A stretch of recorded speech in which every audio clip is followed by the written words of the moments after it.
Hello, welcome to episode 133 of We Have Issues. I'm Anthony. And I am Stevie Wildcard. And every week, Stevie Wildcard and I get together and Steve and I messed it up. I have so much stuff. Every week we take our issues and we say, listen, issues, we're not going to touch you for 40 days. That's it. You are just, you are going to stay over there. And no matter how much you poke or prod, focusing on our issues, no matter how much they want us to define our whole lives by them. And they're just like, everything reminds us of our issues. Everyone who walks by, we're looking right at their issues and we can't stop for 40 days, Steven. That's what I'm doing. We're them issues have to sit in a pile for 40 days. It's a decision that I've made and I'm sticking with it. So for those of you who don't know what we're talking about, every week Stephen and I get together and we do our best to overcome our various issues and obstacles while we try to get something done. Most recently, we've been working on issue 2 of our comic book Deathless. It's a supernatural action horror comedy book, and right now it's live on Kickstarter. Go check it out. The links are all below. But Stephen, how did you do this week? I always forget the page. Page 7 is finished, right? Yeah. So I'm about, I don't want to say half because that bottom is one huge splash, but I'm got basically the first 2 panels and I'm starting the progress on the bottom of page 8, which is a huge splash and a reveal. Awesome. I colored so much. I kicked so much butt this week. Like I caught up until everything you gave me. And then I even lettered the first 2 pages, and which also involved a lot of writing that I forgot I had to do because I was like, my problem, and I'll tell you, and like other people who go into writing comic books, if you are familiar with writing other medium, make sure you take a second, you remember what medium you're writing. Because I did write the beginning of Deathless issue 2 as if it were an animated series or as if it were like a movie. I was thinking of it with like music in my head, and I had the scene happening. And because when you imagine certain scenes, they can exist on the page in almost with no dialogue. They can exist with tonally with the music and the lighting and the atmosphere with the camera panning and all of that. That being said, doesn't always translate when it's panel to panel to panel, because in a comic book it just shows 3 panels of no one talking. Sometimes it looks like cinematic, or it looks like thematic in a way that you want. Sometimes it just doesn't read that way without something, or it just seems like it's too much silence in a row, which can lead the eye to just skip over it, which I don't want. I want people to stop, see the words, see the pictures, and follow it like a story. So I got to add some dialogue and some fun dialogue too, which I was like, oh, I can add like a little joke here, I can add like a little bit of character stuff here that wasn't here with the silence. Build a little bit. Yeah, so I mean that was cool actually. Like it felt good. And honestly, it all came really easy. It was one of those it was just one of those things where it's like now I know these characters much better than before. We're getting a chance to like play in that sandbox again. It's it's a lot of fun. But dude, so I got the lettering done, I got the coloring done. I even worked on this thing for Critically Stupid where I drew and animated my character, which looks really cool. Like, dude, I got so much done this week that I burnt the hell out, Steven. I just burned myself out. My whole body was dead. Like I was like, okay, the funniest thing about it is like I didn't even recognize it. Like I wasn't like, oh man, I need to rest, I better like take time. I was just like, I have no thoughts. My brain is broken. Nothing is like, why do I don't like anything right now. Like in this moment, not this week, like literally just like starting yesterday, it was like, it just hit me like out of nowhere. I was just like getting stuff done. And then suddenly I was just like, I don't want to watch anything. I don't want to listen to anything. I don't feel like talking to anyone. I have no creative posts. I have nothing to say on Twitter. I don't have any I was feeling more argumentative. I realized I was just like, every time like someone snap, like snippy, like a little snippy, and I was like, why am I getting like this? And I was like, oh, because I worked myself to my soul to death, and like now it needs to rest. It needs to stop being around other people. It needs to stop being in here, and it needs to just rest. But it's so funny when stuff like that happens. And I was just like, oh, I have to do a podcast. And I was like, I mean, I don't know the best way to say this. It's not like I'm always like, oh, we're going to be so entertaining. This is going to be the best podcast ever. But I mean, I usually feel like, oh, it's going to be a fun, easy conversation. I plan the whole thing ahead of time. Usually I plan it like a day or 2 in advance. Today, I was just like, I don't know.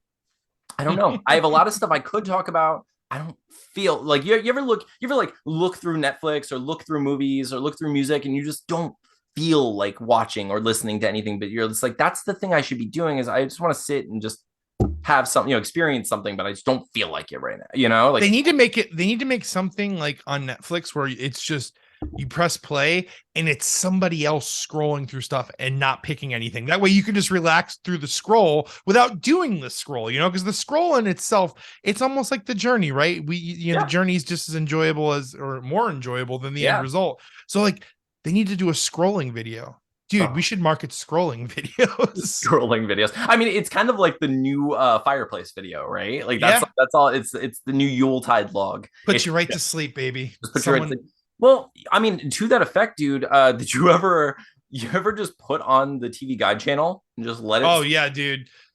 TV Guide was ahead of its game. They knew what they were doing. They were lulling kids to sleep. They really did. And I'll tell you right now, I mean, now they have guides instead of TV Guide, which you could still do it yourself. But I'll tell you, like, what I used to do with the TV Guide channel is I would just leave it on. And then as I would see things, I would just guess what movies and shows were about by their title. And I would come up with like random ideas. That's actually how I came up with, I saw some show, or like, I think it was a show, it was called Bodies. And I was like, okay, what is that about? And I started thinking, and I came up with this idea about these two worms who are like living in the soil, and they enter this body, and one of them figures out a way to move the body. And it was going to be this whole like fun Pinky in the Brain sort of adult series where these two worms are like animating this human corpse around, trying to like figure out what it's like to be alive as a human, while all from seeing the word bodies on a TV guide. Bodies, yeah. And it was called John Doe Worm Chow, and it was like this. It was funny, and like I wrote the whole thing. It was but it was just from seeing one word, just watching that TV Guide scroll by. It's just a fun way to come up with ideas. But dude, this week I am just like, my brain is fried. You started this. You were like, you reached out on Twitter and you were like, hey, does anyone have questions? I felt like it was a good week for it. I don't know why. It just I feel like we should, and I feel like we should also do it more often because it is fun. I love interacting with the crowd. Oh yeah, 100%. So this I piggybacked on your post, and I also posted, and I asked people on Twitter, on the internet, all of our friends, and I said, if you have any would you rathers, or if you have any questions for us, ask us. And people responded. So we do have a bunch of those. Will you pull up your post and I'll pull up mine? So because I'm assuming you have your stuff. So hold on. You want me to ask my first one? And you can comment too if you. I don't know if you ever really played this series, so I don't know if you'll have an answer. Oh, I have an answer, but go on. Is it okay? So Edwin at Lost Between Worlds writes, is it cheating if I already posted a question? Anthony's post. Oh, well, I'll post a question specifically for you, if anything. Who is your favorite Final Fantasy villain / protagonist, and why? So this is actually kind of like how Edwin and I even became friends, because there was this thread going on about me asking him about Final Fantasy, this and that. But I've always been torn. Swag wise, power wise, coolness factor wise, I feel like Sephiroth is the obvious choice of Final Fantasy. Also, the only one I know. You stole my answer. That was literally what I had. It was locked and loaded. I was like, I know Sephiroth. Like that's. But the dude is so ominous. He's so powerful. He's so cool. He's got the coolest hair, the coolest sword, awesome, simple design, but he's great. So Sephiroth is Sephiroth is probably my favorite. However, in Final Fantasy 3/6, I think it was 6 in Japan, but it was 3 in America for some reason. There's this villain named Kefka, and the dude wins. So like, it's almost like an Empire Strikes Back situation where like you win, but you don't win. Like he like basically succeeds. Like he's crazy. He's like a jester looking, like monstrous, like, I don't know. He's awesome. He doesn't have nearly the swagger of Sephiroth, though. So I have to give it to because Sephiroth almost succeeds. I mean, he almost summons Meteor to Midgar. I'm trying to think what the name of the Earth is there. I think it is just Midgar. Well, Midgar's the city. Anyways, Sephiroth. Edwin. Sephiroth. Sephiroth beats Kefka. Okay. He stole my answer. I mean, I don't appreciate that, but okay. So we have. Let's read off the easy ones first. Let's see. Smooth or crunchy peanut butter, and why, Steven? So here's the thing about me is I'm passive and a wild card. So like I will eat any form of peanut butter. However, I do find myself using smooth more often, but preferring crunchy because I love the texture. Yeah. So I like both, man. I don't really I have like both too. Like Steven and I are the worst people to ask questions like that too, because we're both just like, well, I just like peanut butter. Like, feel free to give me the peanut butter, and I'll take it. I will gladly take the peanut butter. Here's what will happen: you hand me a PB&J, it's crunchy. Ooh, crunchy. You hand me a PB&J. The sandwich is smooth. Like it doesn't matter. But like I'm exactly the same way. I do feel like since I don't get crunchy as often, that when I have crunchy, it feels more special. So I'm gonna say crunchy. Probably my favorite, but I'm the same way. it? Like, I feel like the novelty of certain things are like, it makes it special and fun and better. Like, it's like root beer isn't my favorite soda, but it's my favorite experience of soda. And like it's there's nothing that compares to it. It has this weird sharp bite to it that I don't experience often, and when I do, I'm like, ooh, that was nice. That was refreshing, and it's so good with pizza, dude. Specifically, root beer and pizza is fuego. Yeah, dude. But that's how I feel about that. Where I'm like, you know what, I'm also a contrarian, and when I hear people like hate on smooth peanut butter, like last time I remember like having this discussion on Twitter before, and someone was just like, oh, smooth peanut butter is for children, and I was just like, okay, now I only want to say smooth peanut butter, like okay, I'm sorry, like caveman, like you need to chew on rocks because your brain can't stop. I hate crunchy, and this is why I'm breaking down. Yeah, like but I don't actually have any of those. Like, imagine selling a product that you haven't even finished smoothing out. like, okay, let me see. I should skip over this just because, but I'm not. I'm just gonna ask. Also, that was from Archie Girl _ Archie. This one is from Shambhala Compton Aaron. They ask, would you rather debate one Jordan Peterson sized sewer rat or 80 sewer rat sized Jordan Petersons? Obviously, the Jordan Peterson sized sewer rat. Like, first of all, probably can't speak. It's not going to be Splinter, and if it can, like he's be like, cheese. And he's gonna be like crying a little bit, because I mean he's got the waterworks good. His voice is struggling to come out of those rat vocal cords, right? It's just like he could break down any second. He's like, the holes in the cheese. Jeez. Don't they represent the greater man of the rat? What are you talking about, Rat Peterson? He's gonna cry. He's gonna cry. He's ruining everything. I don't know. He's talking about like how we're not rats enough. We're not rat enough. Everyone's a mouse now. Like, could you imagine if Rat Peterson raised the Ninja Turtles? They would just be like debating people off the streets instead of saving them. Why do you ask these questions of us? Okay, so Maria Lorca, or Lorsa. I don't know how to pronounce your name, Maria. I'm sorry. We are as white as the bread we make our PB&Js on. Okay. Maria asks, what drew you to comics in the first place, and when did you start writing or making comics? Comics in the first place, I feel like our generation, it was impossible to escape comics if you had your finger on any sort of Saturday morning cartoon pulse. I mean, you obviously saw the X-Men, you obviously saw the 90s Spider-Man, the peripheral like comic. Yes, so you were already kind of like put into the the world, and then from there, of course, you want to like Saturday ends, right? Like you can't watch, it's not Netflix era where you can't just watch Spider-Man or X-Men whenever you want. So then you go out and you find these books in the store, and you're like, oh my God, these are the characters I see on TV. And then you like you just become part of the whole thing.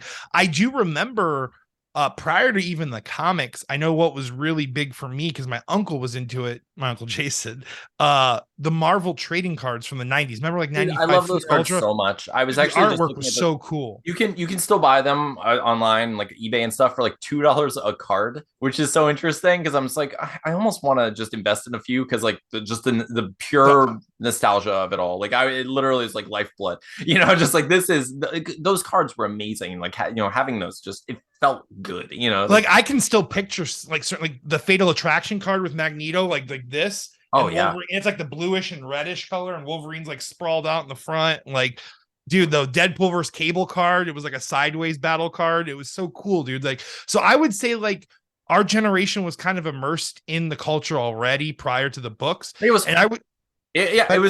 hard not to be because it was just we were inundated from all sides. It's like growing up now with Darth Vader. It's like everyone knows that Darth Vader is Luke's father. Like you can't exist as a, like someone older than 11 and not have that information. You know Yeah. what I mean? So it's like that's how it felt. It's the biggest piece of pop culture information anyone's like the shock like once someone found that out, but yeah, it's just like part of it. But I would say, and I know Anthony was kind of gifted them a little earlier, and he can go into that, but like I would say I probably really started getting into buying and purchasing comics around like when the Ultimates were starting off, like Ultimate Spider-Man, and like the early 2000s is when I was like really buying, when I had a job and I had money and I could buy comics and go and buy them and stuff like that. So I was like really into it. But as far as like drawing them and stuff, like I was doing that with Tommy all the way back in 6th grade, with the What Lies Above, and then just a bunch of stuff in between. So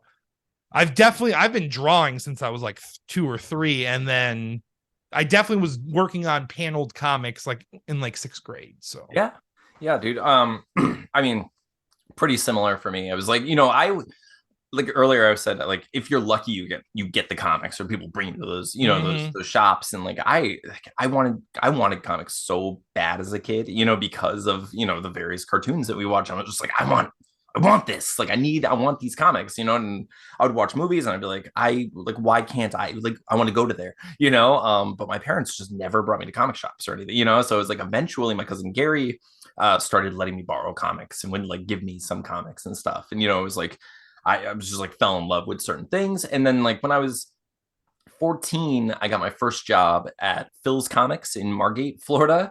And my whole job was to just exist and sweat in this like sweaty, tiny comic shop. And I would just like bag and board the comics, and he would just pay me cash every day. And I would literally go and spend all of the cash in his store.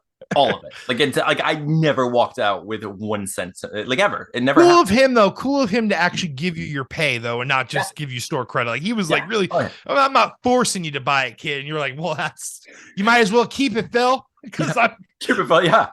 Why? Like, I don't even know why you're giving me. Like, why are we exchanging this currency at this point? Comics are a currency. No need to bring ink or paper into this. Yeah. So, but yeah, that was when I started grabbing comics of my own. And like it was one of those like haphazard, like for those of you who are a million years old, like we are like going into like Blockbuster or like Hollywood Video or something, and just like looking at the covers and be like, this looks cool, and renting it and having no idea what you're in for, but going for it anyway. It's like that was what I did with comics. I would go through the dollar bin and I'd just be like, I don't know what you are, but I'm gonna eat you. Like that was my life. And as far as like writing and stuff, I had a similar situation with, as Steven is, I would just started coming up with stories, and then I would just draw them terribly, just like I would do my best, and I'd do like little doodles. I would make flip books and do like tell stories that way. But I made like this comic called Gerbil Man, which was really bad, and I wish I had it, like, but that's how it started. And then I started really trying to make my own. I started making like my own like gothy like death characters and stuff. I don't know. Like I read like Johnny the Homicidal Maniac and stuff. And it's like, oh, I can write something and draw something personal and like deep and like gothy, and like so I started trying to do that. And then I was like, I don't know. And then I learned more about storytelling, learned more about writing, and like kind of found my own voice and like characters and like unique way of doing things. And then I found Steven, and we kind of evolved that together. And the scrapbook kind of covers all that, which we do have more in stock now, by the way. Actually, I'm glad you brought that up. We just look at this giant like bag of stuff. Like I've got those. I have a million more of these, Steven. I'm so excited. Awesome, dude. I'm so happy. Dude, I need to come by and get some, because I got some more things to ship. But while we're on the topic of comics, I did want to bring this up today anyway. So like 10 years ago, my lovely wife bought me, because I'm a huge Deadpool fan, and my lovely wife bought me the first appearance of Deadpool, which is New Mutants 98. And she paid $70 for it at the time, right? So like I've had it forever. It kind of had, it's a 90s comic, so it has a little bit of wear, but it wasn't like horrible. I'm like, it's pretty good condition. And my buddy Chris, who is awesome, said, well, I deal with CGC all the time. I send comics all the time. Like, you want me to send to get it graded? Boy, I got this thing graded, and it graded a 9.6. So I have a CGC rated 9.6 New Mutants 98. I don't know how well you can see it, but that's friggin' awesome. I think it's like, it goes anywhere for 600 to 800 right now. So like, that's And now it's forever protected from hands and kids. That's amazing. I need to. I mean, I like them just like this, but like I should get some of these graded. It's tough. I was actually just talking. It looks like it has like kind of like these little hangy things on it though, so I'm thinking I can just hang it anyway. But yeah, it was pretty cool. Oh, all right, let me see. Oh, we have some more. Okay, we have some more questions. I have one more on mine too. Okay, go ahead. You ask yours because I feel like I asked a couple first. Why does Twitter do that? Huh? I had the post up, and then when I reopened Twitter, it vanished. Vanished into thin air. There it is. All righty. At Jamantha Jones writes, awesome. Which, by the way, he's freaking awesome. So cool. Like, I'm so glad we become friends. He like joins the Good Time Bad Movie nights on Thursday. And his beard is like puts mine to like the utter shame. Like his beard is so glorious. Awesome. He said, you might have mentioned it and I missed it somehow, but how did you two become friends? I love origin stories. And honestly, though, yes, we have answered this, but like we're on at like episode 133. So I mean, like, unless someone's like going through the archives, which if you want to be the We Have Issues historian, please do. Please, like we JD, we got a new job for you, buddy. Yeah, I was gonna say JD, who reminds me to put the audio up every week. Thankfully, thank you, JD. And I love that. But like, if anyone wants a job where no one pays you anything except for we'll thank you and be like love you forever, please go through our episodes and just let me know which ones have things. Sometimes, like I just know episode 7's a heavy one, like or a heavy one in the terms of like. Every reference is birthed from 7. It feels like there are a lot of them. Like I know 9. I talk about a stalker.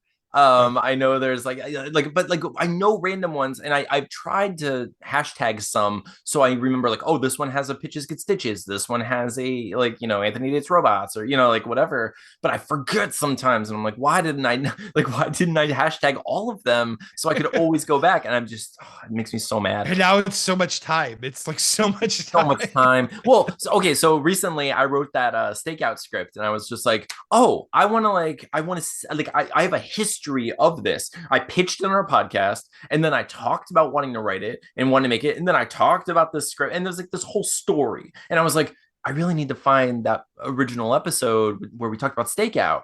It took me so long, Steven. It took me so long to find it. I found it. Was it one of the horribly when I was doing like the drawing versions of us? Remember that? I think it was. It wasn't because like I don't ever click those episodes because they don't seem to like. I'm like, oh, there's no way that anything happened in those episodes. But some of those were good because like we did the magician, the vampire, the abracadabra one, and like that one was so funny too. Like that's a good idea. But I'm sorry. You should ask how we met. So. Okay. We met in high school, basically. Our mutual friend who passed away last year, Mike, actually was friends with Anthony first. Anthony moved over from Coral Springs, like West Palm area. Was it your sophomore or junior year you moved over here? It was junior year. Yeah. And you and Mike were definitely friends before you and I were friends. Yes. I was in my own little clique with like Tommy, Bill, like all those guys and everything. And you and Mike were like doing your thing.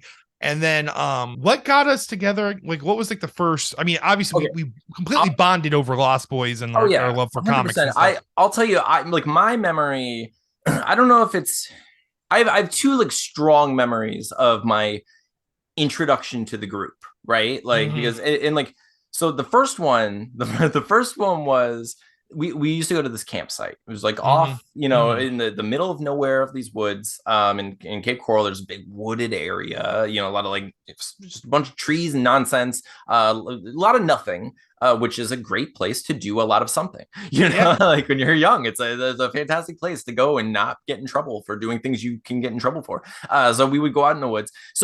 But I was invited by Mike, and I remember being in your car, I believe, and I think it was you were driving and Mike was there, and I was in the back seat because I'm like, I'm a third wheel here, I don't know I don't know anyone, and I was there, and I remember like you like I had not met any of these people yet, and you guys drove me into this backwoods, and I'm like, this is how I die. I was like, this is it. I was like, that's when I had my Isuzu Rodeo, I'm thinking. So I was going 4-wheel drive through the trails, and I was like, this is how I'm gonna get eaten. I have no meat on my bones. This is not worth it for any of them. They just want to murder me. Like this is just it's a blood sacrifice. It's a blood sacrifice. Yeah, I am like, I'm gonna be the sacrifice. I'm the rat, so they can summon the demon. The rat that's almost crying. It's just like over there in tears, like as it's trying to make its point. Like it's just Peterson. So rats are necessary. No, so we drive through. So we drive through like this wooded area, and it starts clearing up as we're driving. And at like, I just see a random guy holding a bat and like walking back and forth, like he's like guarding the place. And I was like, I know exactly who it is. It's so funny, like just that description. And I was just like, what are we doing here? And you guys both you and Mike were just like, this is fucking Bill. It's just Bill. It's just Bill. And it was just one of those things. And he like points the bat at us. And it was just like this funny moment. And you guys just introduced us, and I got out. We were like, hey, let's awkwardly try to start a fire. And then Tommy shows up, and we're all trying to figure out how to start a fire. And but that was like the first time I remember like all of us being together, somewhere, where and like especially meeting all of those people, and it was like, and then of course that was like the so many nights. Mike was almost, and don't get me wrong, we both still continued friendships with Mike and everything like that. But Mike was almost like the part of the rocket ship that like falls off as it takes off. And it's like once he like connected us, and like once Anthony and I really connected, like I mean, it even got to the point where we were hanging out with different groups of people while still trying to like maintain friendships with the group. But we basically became the friends after that. Like that was really interesting when you think about it. Like I like friend dynamics are so interesting, and like and how you don't. It's the whole Seinfeld worlds thing where it's like the worlds are colliding, Jerry. But there really are like some things that don't mesh well, and that like we know like Tommy was never really going to get along with like these other people, and and some other people. It's just some people don't connect well for in our Venn diagram. Tommy, Bill, everybody makes sense, but this side of our Venn diagram is this side of theirs just doesn't connect. It's like so that didn't work out. It was just a whole different call. I mean, that's when we were kind of really getting into that era of like music and everything like that, like just different. We were like the emo scene basically is like, I hate saying that word, but basically that like, and it was just different time. But like Anthony and I's friendship basically just continued. We had like little short falling outs and stuff like that, but we always just bounced back and became Stanthony again, basically. So from there, like I know early on, like not early on, but post partying after high school era, we were like started to work on Absentees together, and then which is in the scrapbook, by the way, the second iteration of it actually. Then we tried Scavenger. Well, we tried the Pseudo Samurai, all that. We did a few projects that just never like fully took off. And Steve and I, like, I mean, we started as friends there, and then we became lovers, and then we moved on to partners. But we've worked on so many various projects together, and that's how this podcast was birthed, from that love that I just mentioned. But essentially, like, we worked on all these. If you don't know about this, I know we haven't talked about it recently, but this has one of our first ever attempts at making comic books, the Absentees. We went through, was it 3 iterations or? Yeah, well, I know I drew the frequency like circle scene 3 separate times. I know that. So we went through it like 3 iterations of trying to make this book. This is actually a finished, I mean, not finished, but it's a fully drawn with pencil and in lettered comic book. It's readable. You can read what we made in the, from 2011 to 2014, like you can read it. And then we tried to work, we worked on this, which I still think this is the golden gem that Steven's been trying to get back to ever since. It was like, it was his Eden of what I've noticed, like looking at it, like my expression, there's a lot of things I do better than that, but like that one smash layout is probably one of my better layouts on a page. And then that whole fight sequence is pretty epic. Like it really does. You're right. It conveys like every action. Cause like I had to like very inexperienced at the time in comic books too, but I had to convey like an arm crossbow, a baseball bat axe. Like where would the handle be on that thing? A flip, like a gun flip action. And I'm doing all these things that I've never even come close to drawing before. And I executed it all pretty well for that time, for sure. But yeah, I think I'm certain pages of Deathless have definitely either come close or overtaken it. I think But you've surpassed it with issue yeah, 2. I think yeah. issue 1 was like you finding that level again. And then I think issue 2, you're finally surpassing it. And it's just like, oh, this is, here we are. Yes. And like, I can't wait. I truly think that like when people find this book, they're going to want issue 3. And it's going to be amazing. But that's essentially how we met. And then, of course, we started doing this podcast in order to, basically I was in a bad place after a breakup, and I was just like, I want to try to make comics again. Let's, are you willing to do this? And Steven, being a good friend, was like, yeah, I'll entertain this. And then we played again, and then thankfully we're successful, and now we made Deathless, and now I still think through my head like, man, I drew 39 pages for Play It Again. That's crazy. Like I always forget how long that book was. Yeah. It was a long book, but it's beautiful and it's done.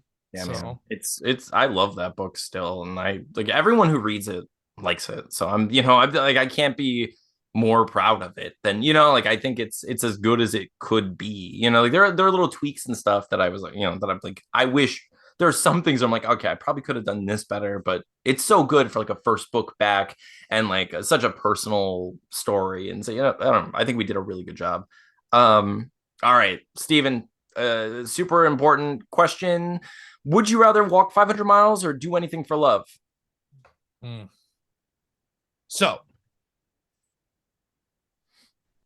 I'm going to go back to the Passive Panda thing about how crunchy and smooth peanut butter works. And I think I would do anything for love. Even walk 500 miles. See, that's the thing, is the second option forces you to do the first one anyway. Yeah, and you're just doing more. It's just, would you have to do everything, including 500 miles? Then I might as well just do the 500 miles and that one. Unless, but okay. When you're talking about love, it's someone that you love who's like specifically speaking to the character that you are, right? The person that you are speaking your love language. Person you love isn't going to want you to walk 500 miles because they know you wouldn't want to do that, right? Yeah, no, absolutely. So that's not really love. So like if someone's forcing you to walk 500 miles, they're not really asking you to do anything for love. They're asking you to do something for them specifically. For them, that's yeah, and that's not really someone you'd love, really. Just for perspective, 500 and I think it's 550 miles to or 500 miles from where we are to Atlanta, Georgia. Just for perspective of how far you'd have to walk. That's a long walk. Man. Yeah, it's not worth it. I mean, that's a 10-hour drive from where we are. Just perspective, a 10-hour drive at 75 miles per hour. No, thank you. Yeah, so I'm gonna go. I do anything for love, understanding that the love I would be doing anything for would never ask that of me, and would Well, actually, but I won't do that. I would do anything for love, but I won't do the 500 miles. You won't walk 500 miles. I could, but I wouldn't. So that question came from Jordan Helsley, who also asks quickly. I want to say, you're stuck on an island with a dead historical figure. Who do you want it to be? They didn't specify if the person's still dead. I'm assuming they are. I'm assuming it's just a random body. It's just a random. We're on an island. We're like, hey, Steven, did you see him? And you're like, I saw him. It's so perfectly preserved. That's the weird part. Good. Like, Steven, we're all alone, but it's still we can't touch him, right? Like we can't do anything. Like, what do we do? I want it. Bernie's. I was gonna say, I want it just so like when someone comes to the island to like overtake and kill us, I can say the line, Socrates, and then I throw his testicles at them. Socrates nuts. Socrates. Dead bodies. Socrates nuts. Socrates nuts. Socrates nuts. There's no better use of Socrates' corpse than I can imagine. Like he'd be like, yeah, there is truth in this. Like this is wonderful. This is like I don't know anything, but I do know that's funny. So all right, so that's Socrates nuts. Okay, so our plot twist _ing asks, be a rich writer, but nobody knows it's you, or be famous and rich for creating some embarrassing gadget. I'm gonna say 100% for me. I'd rather be a rich writer and nobody knows it's me. I don't care. As long as your stories are getting out there. My stories are getting out there. Here's the thing: is if you, it's one of those questions. Like, well, I think yes, you're right. Your answer is correct. But if I made a gadget and I'm a millionaire, I can write and produce whatever I want, Yeah, like. but like I think for me the problem is okay. It's an embarrassing gadget, and the only difference is fame. I'm assuming the fame comes from how embarrassing the gadget is, right? Like I'm assuming, like, okay, now I'm famous for making the dumbest thing, but I'm just as it doesn't like I assume I'm just as rich as I got from writing. So it's but then I think of like that whole like yeah, that's the dude that invented the elevator like music buffer or whatever it is. And yeah, but it's like, yeah, but have you read his writing though? Like this weirdo, like he makes this weird gadget, but damn, the dude can write. Like and it creates that persona. Like, yeah, this dude made something weird, but holy crap, he's actually talented. Like, that's a good point. I guess it like since they don't specify what the gadget is, I don't know what would make it embarrassing. You know, but they say it's embarrassing. the dildo ketchup bottle. It's just shaped like it's not even. I mean, that's just cool. I don't even love. Yeah, I was gonna say I don't even love ketchup. It should be mayonnaise, Steven. But ketchup. That's the amount of ketchup you get is how well yeah you withdraw it. Yeah, I mean always. Oh, Steven is 35 days. All right, let me see. At Menzer_author asks, would you rather come face to face with Chucky or Megan from the movie Megan? So I haven't seen Megan, but I'm assuming since it's newer, it's probably really creepy, but also kind of funny like Chucky, I would think. I don't know. So, I'm just kind of putting in that wheelhouse. Yeah, I will say Megan's not a scary movie, but Megan as a character is 100 times scarier than Chucky as a character in real life. Like if I were face to face with one of these characters, one is a robot, which I see at the very least as a chimp. You know what I mean? That thing's stronger than me, no matter what. It's like it is like it's made of metal. It is, it's like fighting Wolverine. Like it can do anything. It's a freaking robot. It doesn't have like feelings. Not really. It's not going to stop. It can lose its arm and come after me with the other one and rip off my face and genitals, and I don't want that. Like that's a. I never want to fight a chimp, dude. That'd be like my. Yeah, and that's how I feel. I'm like, Megan is essentially a robo chimp, like, and Chucky is a small doll that would be kind of fun to fight. Let's just be honest. Like, let's be real here. Let's be real here. I never want to fight a toddler, but if I have to, I'm gonna enjoy it. Like, get one of those like knife-proof vests and like do like a circus event with it. Like, I mean, fight the Chucky doll for 5 minutes. Seriously, No, of course I don't want to fight Chucky. I don't want to fight anyone. But if I have to choose, and it's between beating up a chimp that looks like a little girl, but it's gonna rip off my face and genitals, or a doll that looks like the really ugly child, I'm gonna mess up that small child. I'm gonna mess him up. It's gonna mess him up. His stupid red hair and his overalls and beating the crap out of. Yeah, we're gonna be friends to the end. The end's gonna come so fast and so swift, and it's like come on, Chucky. I mean, like he needs the element of surprise. He couldn't take on Andy, and he was like 6. You know what I mean? Like it's like, come on, Chucky. There's so many things he could have done. He did everything wrong. I get it.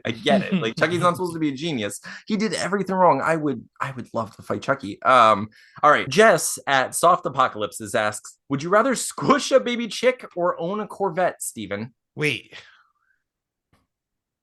Do I squish the chick for the Corvette or just choose? I think you just choose. Yep. Would you rather squish a baby chick or own a Corvette? This is hard.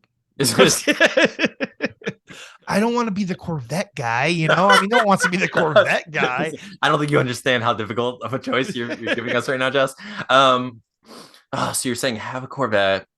I would look like Donkey Kong in a Corvette. I would be way too big for a Corvette. But you'd also feel like King Kong squishing that chick. You'd be like, bah! Like, I mean, no one wants to. But think like you'd feel strong in that moment for sure. It would be. How cute is this chick? I mean, it depends if it helps you. Is it still is it like fresh hatch? So it's still kind of got like the goop on it. No, it's gonna be the cutest chick. It's the yellow, fluffy, it's beautiful. Fluffy. It's down. Yeah. Like there's gorgeous. No getting out of this. It's a model chick. Like it's. I guess I'll drive the damn Corvette then, because I don't want to kill that cute I baby guess chick. we're Corvette guys now. Corvette, There's no douchey chance I'm killing it. Are you kidding me, Jess? Like, how dare you? How dare? I'm just kidding. I love you. You're amazing. Jess also joins the movie nights and is so funny. And also, my favorite thing about doing like having friend groups and like meeting new people and like friend dynamics and stuff is you learn like different people's positions and like who they are in a group. You know what I mean? Like, and like everyone has like an archetype. And like Jess is the friend who's like everyone's making jokes, and she also makes jokes, but she also is like Googling facts about the movie. It's like, oh, did you guys know that it was actually the director of photography is actually from this movie? I'm like, we're trying to be funny right now, Jess, but also thank you. That was really informative, and I like this. I love this. This is like pop-up video. It is.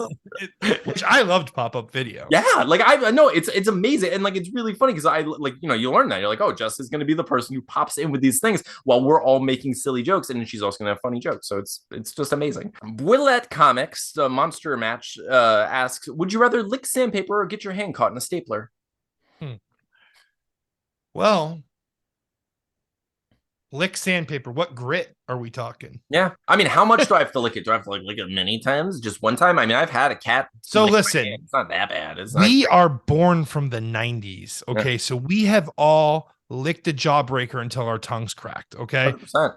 So I'm just going to go ahead and say I would rather lick sandpaper than staple, because I know a jawbreaker has caused more damage to my tongue than sandpaper ever would. Oh, yeah. Absolutely. I mean, like one quick lick. I would have done that for $5. Quick like a sandpaper lately. Like I am willing. That sandpaper's looking mighty fine right now. Okay, I am. It's like when it's like kind of growing back. I can't, guys. If you've watched Seinfeld, which some of you might have, I have been master of my own domain for 35 days now, and it is interesting. But that's all I'm going to say about that. We're going to move on right past that. Okay. Noman Chronicles asks, would you rather live on the slope of an active volcano or clean chimneys in a Dickensian England? I'm going volcano all day. I don't want to clean chimneys. I have terrible allergies. Like I imagine if I swept one time, I would die. I can't unless it would cure me. Like if I'm just like, oh, you know what, I'm gonna go for this because maybe like it's just like exposure theory. If I like overexpose myself to like the disgusting like human debris and the detritus in the like chimneys, if I do that, maybe it'll help cure me. But if you live on a volcano, there's a chance you get to just be on a volcano. Like it's nice. Not to mention, if the volcano erupts and I'm there with you, people can make stories up of what we were doing together when the volcano. Do you think you practice? Do you practice? Like, do you like pose? Yeah. Do you do your volcano pose? Does everyone on the volcano have a volcano pose where they're like, if this happens, we do this? And like, there's we're all dead. We can't run. Don't run. Like, what do we do? Like, do we pretend we're warriors? Do we all get together? We do do we do a triangle, like a pyramid? Let's create a pyramid, and then there was some huge triangle, man. It was crazy. It was like a bunch of skeletons like merged together. I don't know what ritual this was, but it was clearly working to get the volcano active. Like we summoned that volcano god. I feel like this is a question. What the question's really asking is, you live in constant risk living by the volcano, right. But if the volcano never erupts, you just live a normal life. And usually life around a volcano is very lush and very full. Like, I mean, the soil is usually pretty good. So you have a good life.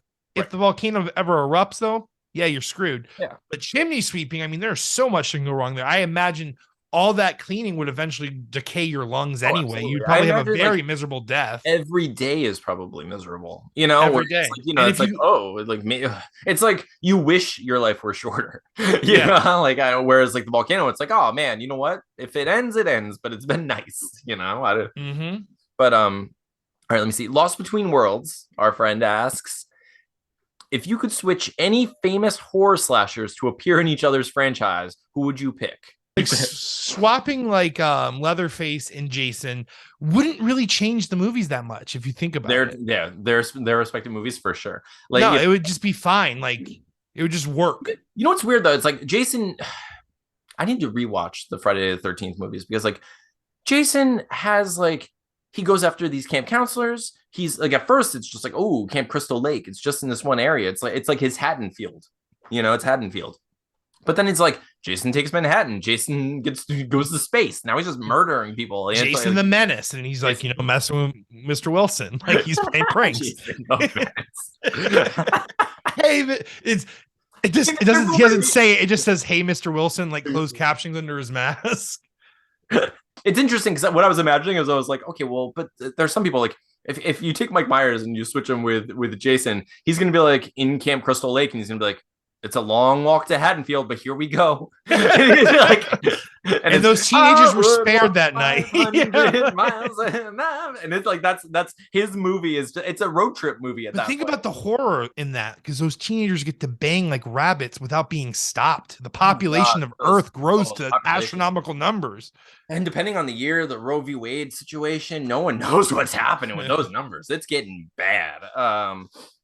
You're right. That's more of a horror movie, Steven. More unwanted pregnancy and just terrible parenting all around. Just the depression. Just bad campsite decisions. Yeah, that's not being called by Jason. All right. This is obviously tongue in cheek, everyone. Let's just make it clear. Okay. How about what's okay? No, because we're swapping movies. Because I was gonna say, like, okay, it would be funny to swap Jaws with someone.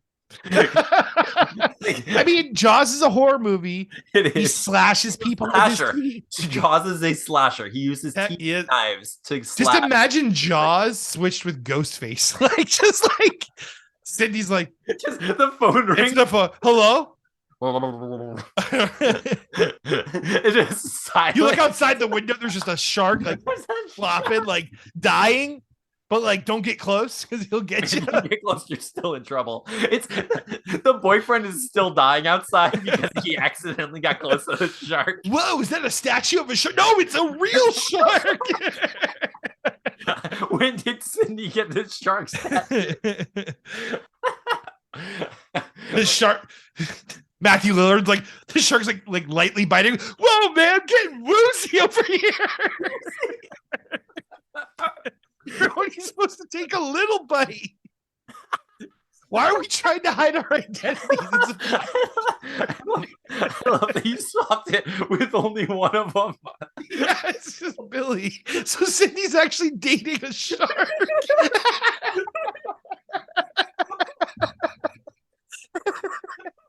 Had no idea.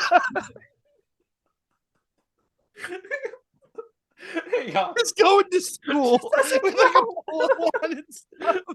It's like struggling to breathe, by the way. It's not having a good time being this character.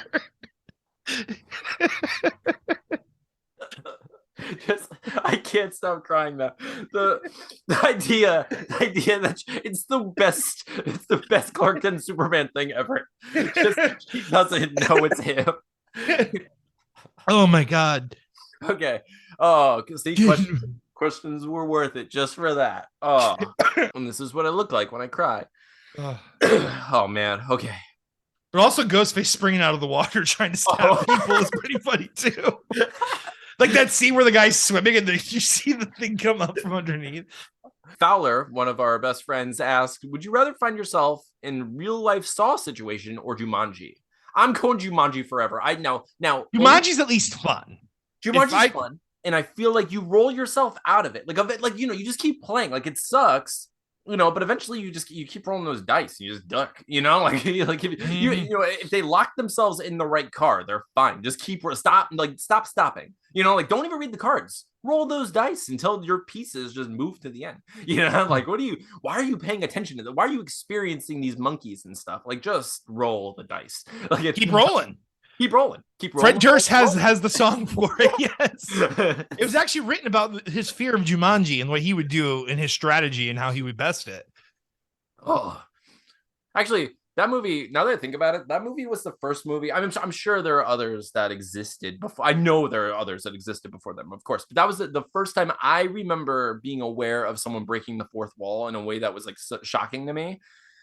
When the little boy is looking for the axe. And she says, like, go to the shed, get the axe. And he goes to open the shed and it's locked. And then he's like, what do I do? And he finds the axe and he starts trying to break the shed open. And he stops and he looks at the axe and he looks at the camera. And then he's like, and then he runs back. And I was like, that was amazing. I was like, that was so funny. I like as a kid, I was like, it cracked me up, and I was like, that was so funny because like I was like, he's this little monkey boy with an axe, and that was what he wanted. It was a perfect scene. But that was the first time I remember like the fourth wall breaking. Yeah, he totally broke the fourth wall. That was like I was really aware of it. All right, let me see. So I would choose Jumanji. I feel like Jumanji, absolutely, because Saw is just not fun. Well, like yeah, you just die, you more than likely are gonna die. More than likely it's you not lose. fun. That guy, yeah, like that guy. Yeah, I mean, was it John Kramer? Like he was Jigsaw. Essentially, is like, hey, I'm gonna create this mousetrap that only I win. Like everyone else loses every time. There's like one other person who escapes, and they're like, oh, thank you for doing this. I'm like, no. That's not it. Like you have an intervention with the person. You get their friends to talk to them, or you just have a conversation with them. Be like, hey, you've been kind of a jerk. Maybe you should try to not do that. And they're like, no, I have not. And you're like, let me, you take them through the thing. You Scrooge them, right? You show them the ghosts of their future self or past selves. And like, look, you sucked. That's all he's doing, but physically harming people. Like, what do you do? But he's like, nah. We're going to bring Milton Bradley into this. And we're going to mousetrap your ass. Okay. And like, and then we're never gonna be able to stage these traps again after we play the game the first time. I mean, the pieces are gonna get lost. Nothing ever gets set up properly again. Clean up all that blood. It's gonna rust and weird and like, come on. Kayla, at Kayla7K, who is awesome by the way. If you don't follow her. She asks, would you rather play ping pong with Spider-Man or Green Lantern? Ooh, Spider-Man, and I'm gonna tell you why. Because Peter Parker is his entire life is holding back. Like, for example, we found out like with Superior Spider-Man with Doc Ock takes over his body. We found out like when he punches the Scorpion, he literally disjaws him because Peter's been holding back this whole time. So I know Peter is such a good person that he would play ping pong as spidery as he could to make me feel good, but we would still play a competent game of ping pong, right? Yeah. I mean, almost every iteration of Green Lantern is gonna just win. They're just gonna beat you. I think I like how I see it is it's impossible to get a single point on Spider-Man with a spider sense, right? We all know that. Like it's not going to happen. Spider-Man's going to win 10 out of 10 times due to spider sense. Like no matter what. Spider-Man, like he has spider sense, super strength also, but like let's just go right away. He always knows where that ball's going to be and he is there. You're not going to get a point. But like you said, totally with you. I think he's going to make it fun. It's going to be a lot of flair. It's going to be like entertaining to watch and everything. I feel like Green Lantern isn't going to be as much fun. He's not going to be as funny when you play, and he's going to want to win, and he's too good at winning. Like I feel like he's going to be the person who, instead of using his racket, he's going to use his ring to create some giant racket. So he just hits the ball every time, no matter where it goes. And you're like, all right, look at it's the size of the room. It's the size of the room. Yeah, like. I can also extend the size of the table with my ring. I never lose. And it's like, all right, now you're just a jerk. And I don't want to play with you. Give me that ring. I want it. Give me the ring, Hal. Give me the ring. I feel like John might be pretty cool, but he might just be too like stern. Like, I don't know. Like that's what I feel about like most Green Lanterns. I'm like, all right, you're like each personality is different. Yes. But it's still gonna beat me and take pleasure in it some way. Like, I mean, maybe Guy Gardner, like you could play Guy Gardner because I feel like he would want to, like he'd be proud and he'd want to win as a human, and he'd be like, I'm not gonna use my freaking ring, like I'm just gonna beat you because I can beat you, and then it'd be fun. But at the same time, maybe he'd get mad and he'd be like, all right, look, I don't need like an angry Bill Burr who's gonna beat me up with a green magic, like I don't need. Yeah, you beat me in ping pong, but how are you gonna stop this dragon? Exactly. So I was like, man, help. I'm going Spider-Man. Should have called on you. So I made a bad choice. So at West Rants asked, would you rather go on a mission with the X-Men or Justice League? Please specify which team iteration, as well as either comics, cartoons, movies, or otherwise. So Justice League or X-Men? Listen, just because, and I am a Marvel guy through and through, and doing a mission with like the 90s X-Men sounds like a dream come true. Like it sounds awesome, like smashing Sentinels and stuff. However, let's be real. X-Men are always the underdogs in situations, right? Every situation is a struggle. One of them has to overcome something. Somebody has to die to push the other one over the edge. Who do you think is going to die in that situation when I'm rolling with the X-Men? It's going to be the human they were taking care of. For sure. But now Justice League has the Flash, Superman, Wonder Woman, Batman. I mean, just those four alone, I'm not dying. I like that your superpower is that you are the Voltron of other superheroes. Like you can just run into battle. Like I don't get. They're gonna stay. Dude, somebody's like just superimposing running with the X-Men in the theme song. Just full on adult version me. And it's wait, okay. Can we choose the Justice League, but have the cool theme song from the X-Men? Can we like because I want to know, like I want to run up. I will punch Darkseid in the face because I know Superman's gonna take me and like get me out of there before he can hit me. Like I'm fine. And it doesn't matter. we're just the wild. The power's called Wild Card. Oh, Wild Card's on the team, huh? Just. But is that human? Like, just imagine Darkseid. Like he's just standing there. And he just sees the Justice League like flying into was it Apocalypse with the king? Yeah. Mm-hmm. And he just sees me running him. He's like, detection. Any powers? No, completely mortal. What? Why is he leading the charge? Just full on like Peter Griffin punch, like him right in the face and break my hand and cross Steppenwolf. Like, what the hell's going on? Oh yeah, the Flash fixes it while you're recording. Just how did you even? Come on, Barry! You gotta get into this to save my hands. He's like sweating and crying, like reversing time. The Wild Card's gonna get himself killed.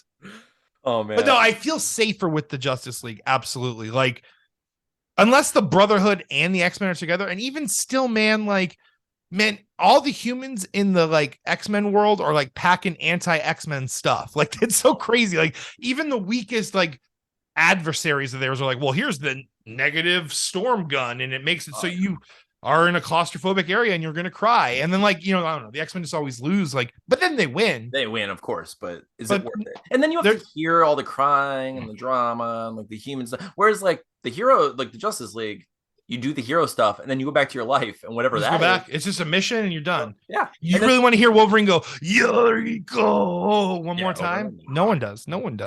So, okay, I do have a couple more. Let's just get through this and we'll just end the episode. All right, ready? So Queen Amberlynn asks, Desert Island top 3 movies if you can choose them. Lost Boys. Mm-hmm. Because we need to watch Lost Boys at least every now and then. 2 other movies, though. Dude, I feel like, and we can't have both, but I feel like either Step Brothers or Talladega Nights needs to be in that. One or the other. More likely Step Brothers. I'm going Step Brothers. I would go Step Brothers. Talladega has such like a themed like NASCAR driver, like Southern guy humor. Step Brothers is just hilarious. So I think Step Brothers is one of them for sure. It's a good one.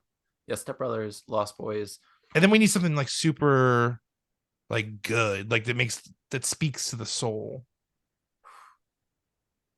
Joe Dirt. No.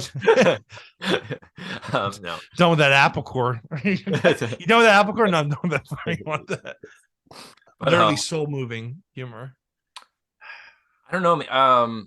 It's hard because like I'm with you. I'm trying to think of like what would I need if I'm stuck on an island by myself. What do I really need emotionally that's going to get me through things? What like I want something that's going to make me laugh. I want something that's going to make me I don't know. I also don't necessarily want things that are going to make me miss relationships or miss my friends, but maybe something that makes me feel like it is a friendship, or like you see, it's tough. It's like do you choose like okay, Castaway. I'm gonna watch Castaway because like he knows my struggle, but then he gets out of it, and maybe we'll hold on to hope when we get this is our hope movie. This is our hope movie. I could watch Swiss Army Man. That's such a weird movie. No, I wouldn't want that as one. I mean, I do like that movie a lot, but I wouldn't want that as my Desert Island movie.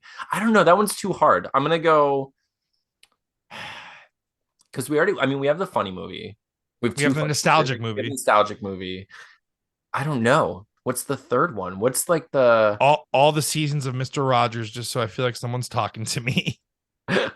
That's not bad. I mean, if we could choose shows, that would be easier. I would choose Simpsons. That's what I would choose. Oh yeah, Simpson. But that's my Desert Island show. Like because it's a perfect combination. You get the touching, you get the sincere, like you get the silly. It's also there's so many episodes and so many good episodes. It's endlessly rewatchable. It also has a lot of references to various things that we do love. And it's just like. That one's an easy one for me. Like if it were shows, it would be like Simpsons, Twilight Zone, and probably Community. Honestly, I don't, but like if I had to, but like movies are so hard because it feels like the first 2 movies were easy, but that last one's like a hard pick because it feels final too. It's the final choice. Yeah, it feels like this one matters. I'm not going to do it. I'll let you know if I come up with another one. I'll let you know. Fowler also asked, who would win the celebrity death match between Pennywise and Freddy? I'm going Pennywise. I mean, he's like basically a demon from hell, right? I mean, yeah. I mean, I don't know exactly what he is. I think he's an interstellar or like interdimensional creature, which is Like a essentially just a deadite or demon. something. Yeah, like but like I think it's interesting that they both have the issue that your belief in them is what makes them work. So it's like I don't see Pennywise ever being afraid of Freddy, but I could see Freddy finding fear in something Pennywise can show. You know what I mean? Because I mean you can see, although Freddy's not like afraid of Jason, he recognizes threat. Like he knows, Yeah. oh, this is a big guy who can hurt me physically in this world. I'm gonna duck away from him. I mean, Pennywise figures out the whole fire thing, and Yeah, Freddy's screwed. I of mean, course. Yeah, dude. So I think Pennywise wins that. I think Pennywise for sure. I mean, he can shape and do all this stuff. Do Deadites even sleep? Does Pennywise even fall asleep? Because like, would Freddy even have powers? Are we just gonna say that he's manifested in the real I'm world guessing, and able to yeah. slash? I think it's just like it's just a nebulous world in which they both have their powers. But I don't know. It's a tough one because like Freddy he's a dream demon. It's like he could be as powerful as you want him to be, but if we are to be consistent at all, and his power does have something to do with the amount that you believe or fear, whatever. I don't know. I don't see Pennywise ever, being afraid of him. Not really. Rain on Twitter asked, "Now I'm hooked at the potential of having my name mentioned yet on yet another podcast. Would you rather have adamantium skeleton but no coordination, or have the Cyclops red zoom vision but you have an astigmatism?" I'm gonna go adamantium skeleton because, like, I mean, like no coordination. You can still walk. You can still, like do things. I'm guessing you're just clumsy, right? Like you're not gonna be like. And if you fall, you're not gonna get hurt, right? Yeah. I'm assuming because if you have adamantium skeleton, you have to have a healing factor because otherwise you're just gonna die. But I'm going skeleton. Plus, I mean, like how much would it suck to see everything in red, dude? Couldn't do it. It would no thanks. Not for me. Not my life. I'm a Taurus too. I'm just gonna be charging everything. Nice. Jackson Howell at Dr. Scribbles MD asked, if you could put one Marvel character and one DC character into a relationship together, who would it be and why, and which universe would they exist in? In a relationship, one DC character and one Marvel character in a relationship. It doesn't have to be a romantic relationship, right? I guess that's true. And he doesn't specify, and everything is a relationship, and I'm gonna let you get away with that for sure. I want Deathpool. I want Deadpool and Deathstroke working together. Deathstroke has like a Cable demeanor to him, kind of like gruff. Like, I don't want this idiot working with me, but then he sees the merit in Deadpool's skills and assassinry. So like, it's just Deadpool and Deathstroke. Deadpool in the DC universe, bringing that fourth wall breakage, and they're hunting the Teen Titans, man. Nice. I can see it. Blade and Wade Wilson, baby. They're married. And maybe that's what it is. That's the story. They're married in a town, like, because they have to like hide their identities, which is funny because they're actually using their real names, but they're Wade and Slade Wilson. So much, that was good. And like Deadpool's trying to be like, your home building wife and like bake berry pies and stuff. And, and Slade wants nothing to do with that. He's a gruff, ex like Navy SEAL, like soldier. I don't know what he is, but I know he's a badass. I like the idea that Deadpool is just into it, like after the fact and everything, just like, what do you mean we're moving? Wait, where are you going? he changes his relationship status, like divorced or widowed. Oh, it's great. I think that's the best. I think it's the best version. That would be an amazing one. We should get out of here. We've been talking. Oh yeah, it's almost 10. Yeah, we've been talking late as hell. So I was gonna, but we still have a Kickstarter running. I just wanted to let everyone know it's been doing amazing. So we didn't worry too much about selling it very much this week. But I will say there's an amazing Kickstarter called The Wolf and the Crow. It's a book that's been meticulously and beautifully rendered in watercolor, and it looks incredible. And it's like this close to meeting its goal, but it's not there. So like, we've already met our goal. We hope all of you will go and back our book, of course. But I really hope that, if you just go check out the art of this book, and you'll probably feel exactly the way I felt about it when I first saw it. And I was just like, how is this not already funded in the first hour? Because it's that good. Like, it's one of those things where like you can see the work and the amount of time that goes into it. And it's just like, it's painful to watch any book like struggle toward the finish line where it's like, no, go. You're like just get there. Yeah. Oh, it sucks, man. Like, I'm so glad, like Worlds Away, Damien's book, like it got funded, and like Wes's book got funded, and like all these, like all of our friends' books are getting funded. So I'm really hoping that The Wolf and the Crow gets funded. So if you're out there right now and you have an extra $5, extra $2, go throw some money at this campaign. Like they seem, like really cool team, and it looks like an awesome book. And I hope it gets funded. I mean, I've already given everything I can to them. I'm probably gonna end up giving more than I should, but I hope other people do as well, because it's totally worth it. But anyway, so Steven, what are we gonna do this week? I'm gonna finish page 8. Wow, 8, and then work on 9, and then yeah, that's my goals. Heck yeah, dude. I'm going to finish coloring everything you sent me. So page 7 for sure. And I'm going to letter another 2 pages at least. That's my plan. That's awesome. Dude, I love doing this. Like doing it this way. Like it's going to make shading so quick too, because I'm not going to have to I'm not going to have to guess where your balloons are going, and you're not going to have to feel guilty of putting balloons over exactly, shading, Yes. Dude, I and can't. Steven really did a good job on this upper lip. Too bad there's got to be an interruptive, onomatopoeia here, but so sorry about your life, Steven. Yeah, no, but dude, I like it, but it feels so much closer to being done than it has in the past. There's gonna be no post-production. It's gonna be literally like just making sure everything looks good for the PDF file, and then done.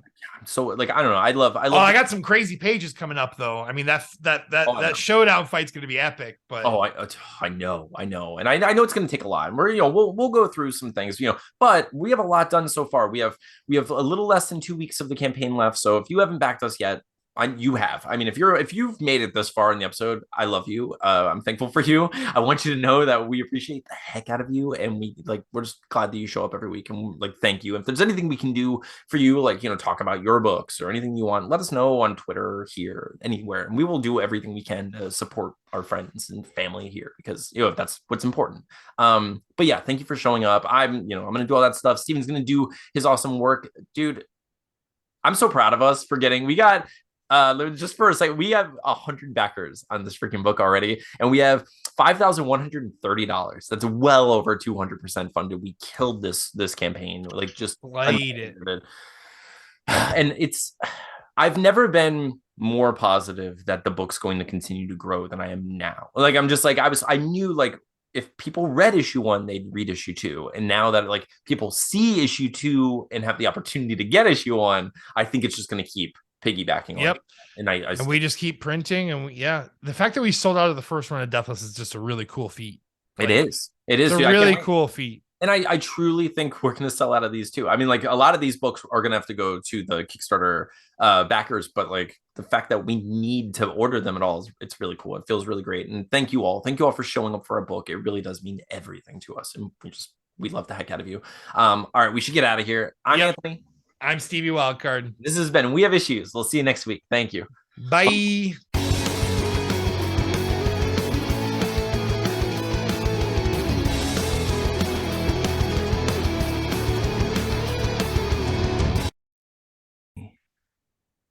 All right. Oh man, I don't know why I'm a little tired.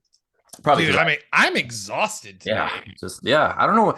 I mean, I've had terrible allergies lately, and just inflicting front allergies. I feel it, dude. Whenever we go from Florida humid to northern cold, back and forth, and jacks me up. Man, 100%. It just ruins my life. And then I mean, it's nobody's fault but mine. But when Atlas isn't in school, I'm oh, I could stay up. I could stay up late. I could stay up later. Why do I do that to myself? There's nothing. I gain nothing from this. I stay up.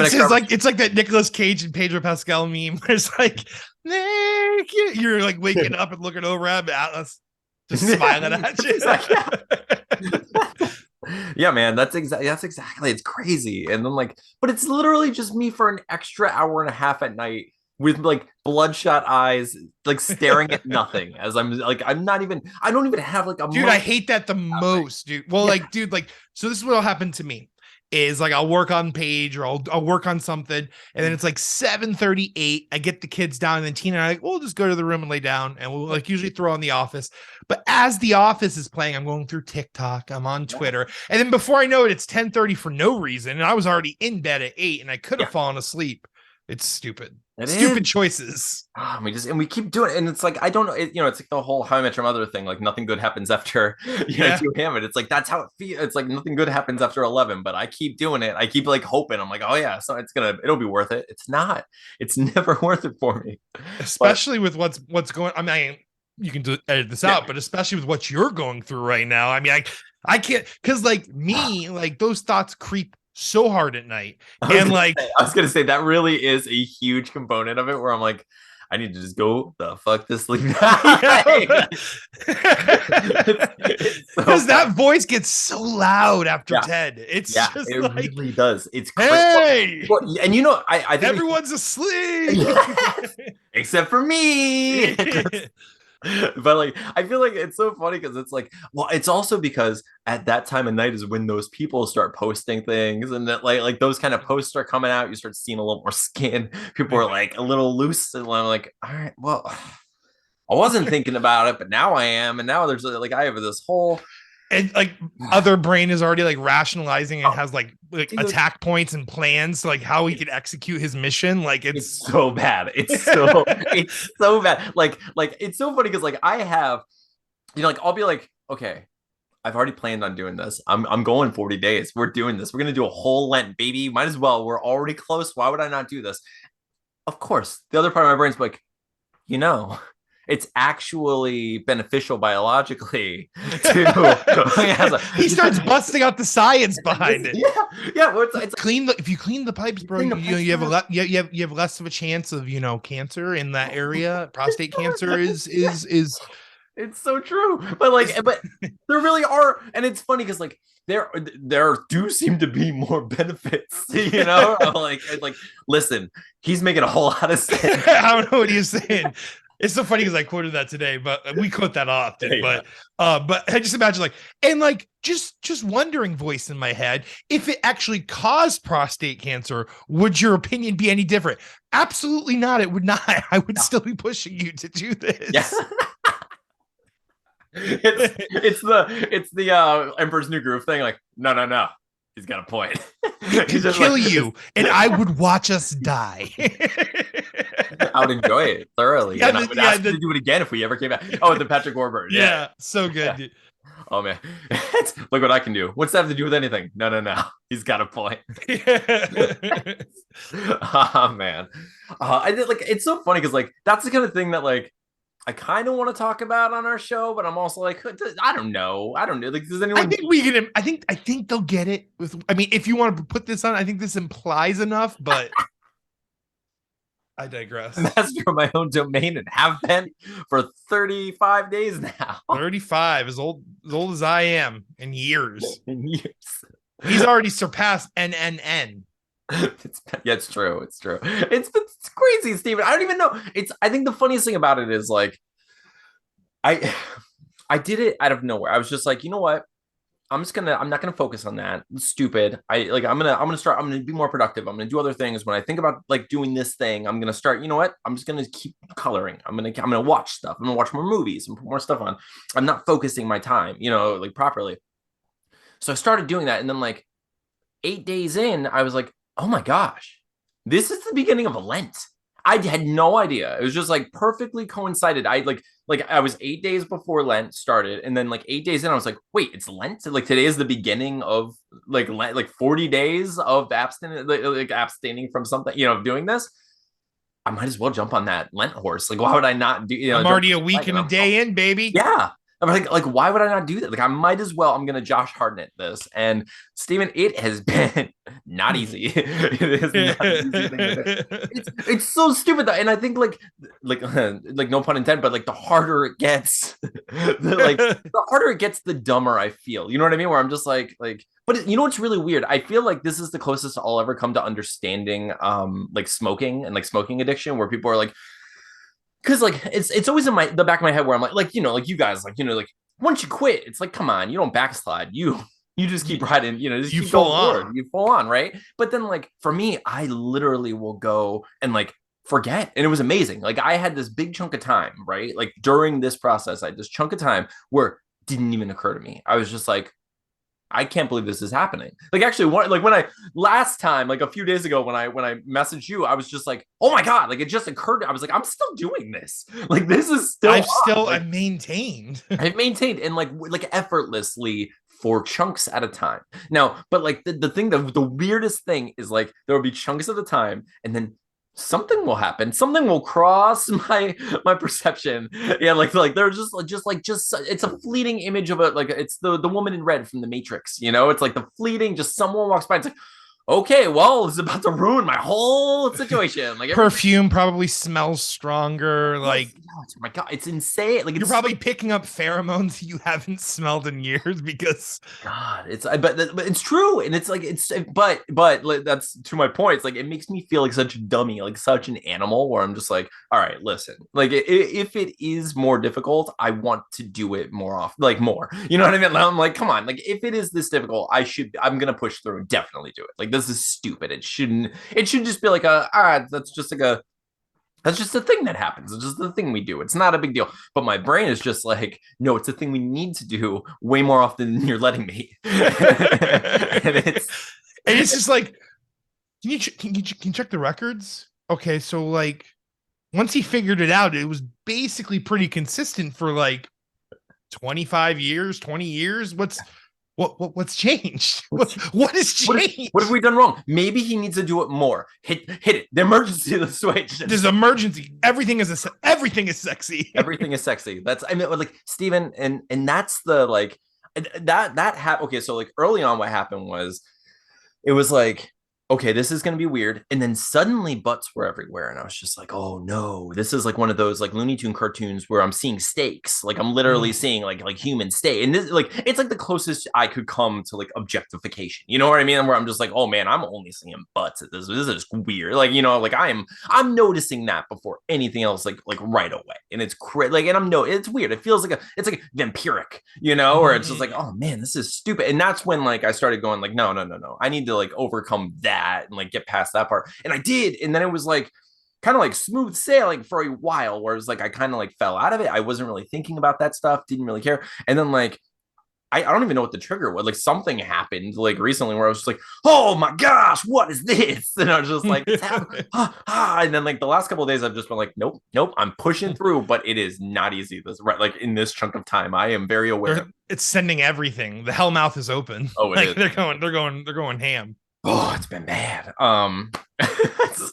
It's been crazy. I'm gonna push through though. I don't know if I'm gonna like make a point to go to the end of when Lent actually ends, or if you're going to stop on your own personal 40. My own 40. I think my own 40 makes your sense. own 40 makes sense. You don't need to actually celebrate the specific event. I mean, that wasn't the point anyway. I mean, it was what prompted the idea, but yes. You know what I'm saying? Like you were doing it for like, oh, that's a good idea. Let's implement this on this thing I've already started. Yeah. And it's just like, oh, Steven, what I fear, Steven, is the backslide. What I fear is like, backside's gonna be so hard, dude. Because that'll happen to me. Like, not to overshare, but like I'll like go for like a week or so, and then all of a sudden it's like, once you give, once you pop, the fun don't stop. You know what I'm saying? Oh man. Actually, that makes so much more sense. There was in Harmontown, there was a song that they used to do called Pringles Dick that they came out with. And it was like, some people call me Pringles Dick, but I never really found out why. And it was like, it's just like a funny song they made up. But that makes more sense once you pop the fun don't stop. Pringles knew exactly what they're doing. The guy that made the Pringles companies is like, I'm gonna go 40 days without doing anything. And he's like, oh man, though, once you pop, that fun don't stop. And like what's funnier is he's like, that tennis ball can's starting to look real sexy right now. Do I have sponges? Okay, yes, I got Elmer's glue. What are you building, Mr. Pringle? The first one, the prototype. Okay, they will go. Let's get into this episode. Oh god, my nose is still so red. I cried from that freaking that shark thing.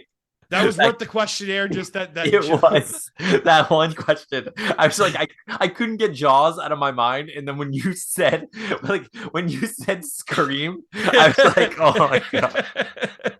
It was just because it like completely puts him in like this very real suburb town. Yes, it's so specific. And like my favorite part is that not only is he dating someone, but he's like an accomplice with someone else. Like Matthew Lillard agreed to work with the shark. He agreed. He and the shark hung out and watched movies and took notes together. Yeah, they're like, including Jaws, which had a serial killer in it. Oh, there's like a really cool looking costume and everything. Dude, does Matthew Lillard dress up as a shark too? It's just like a stupid plastic face.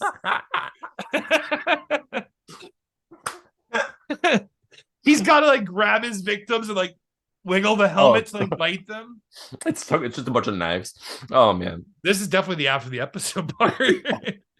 We have so many after the episode parts now. Oh my god! All right, dude. A, B, and C. All right, man. Have a good night. You too. Love you too, dude. Bye.